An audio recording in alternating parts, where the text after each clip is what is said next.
our indicators. The easiest way to do that might be just to close and reopen the workspace. So I'm going to close this workspace here,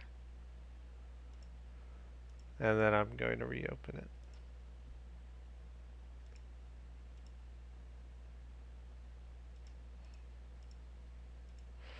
Okay, now continue on where most people probably were right now, is this user login screen. In an email, you should have received your user login and password. I'm going to type mine in right now. Did I forget it? No.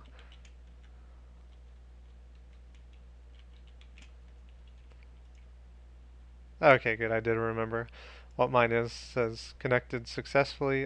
Click on test connection first, and then once you get the screen connection connected successfully, you can click finish. If it's in red and it says you were not able to connect, then your username and password is probably incorrect. It is case sensitive, so make sure that you are using the correct uppercase and lowercase characters.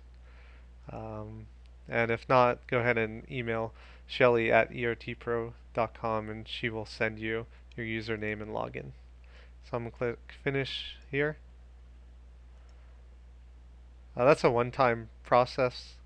Now that the indicators are loaded, they weren't able to load because we weren't logged in, so we'll just go ahead and refresh that again. So I'm going to close the workspace and open it again.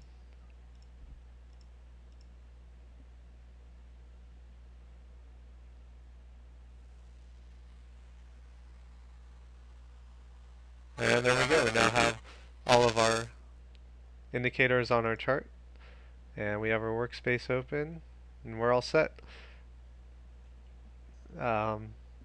Just a few things I would like to go over at the end. Some tips to make your experience a little easier. One of the first things I recommend doing with multi-charts is to go to File, Preferences, and change the specify the workspaces you would like to open. Make sure you have that open all workspaces from previous session. Otherwise, every time you open multi-charts, they have their default indices that open, and you have to go back and manually open all of your workspaces. I don't prefer doing that, so set it to the second setting here and just click OK. The other thing, if you're going to create your own charts instead of using the charts and workspaces that we provide, there's a few things that you'll need to take note of. We'll start a new chart here and go over all of those. Let's try ES. Open a chart for ES or CL. Let's do CL. Alright, so the last expiration is currently February 2012. I'll add that. And then now we see it in the list. Okay. As far as settings, one of the most important things to do is to make sure that the time zone is on local. If you have the time zone on exchange, the chart is not going to match. I should say the indicator values are not going to match what is shown on the chart. And the reason is because the timestamps will not match up correctly. So just make sure that's on local. The rest is pretty much straightforward. I'm going to do a 5-minute chart here, and I'll say OK.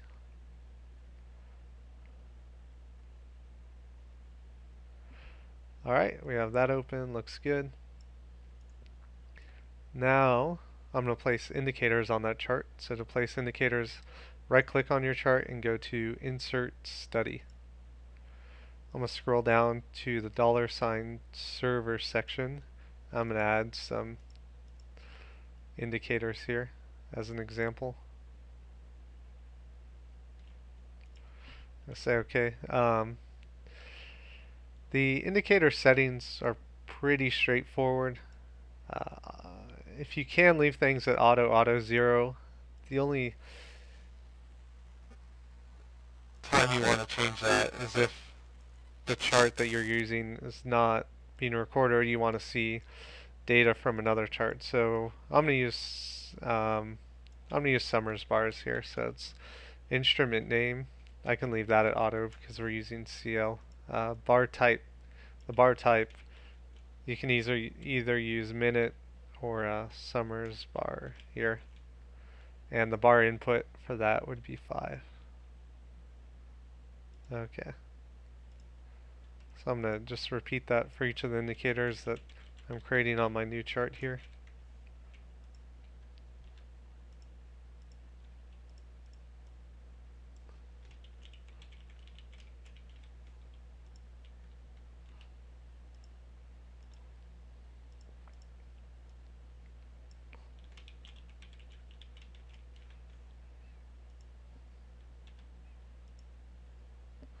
Say OK. And it looks like we are all set. That's all there is to it, and pretty much everything you need to know. If you have any questions, feel free to email either James at EOTPRO or Bill at EOTPRO. Or feel free to come into the room and ask some questions there. We'll be able to help you out.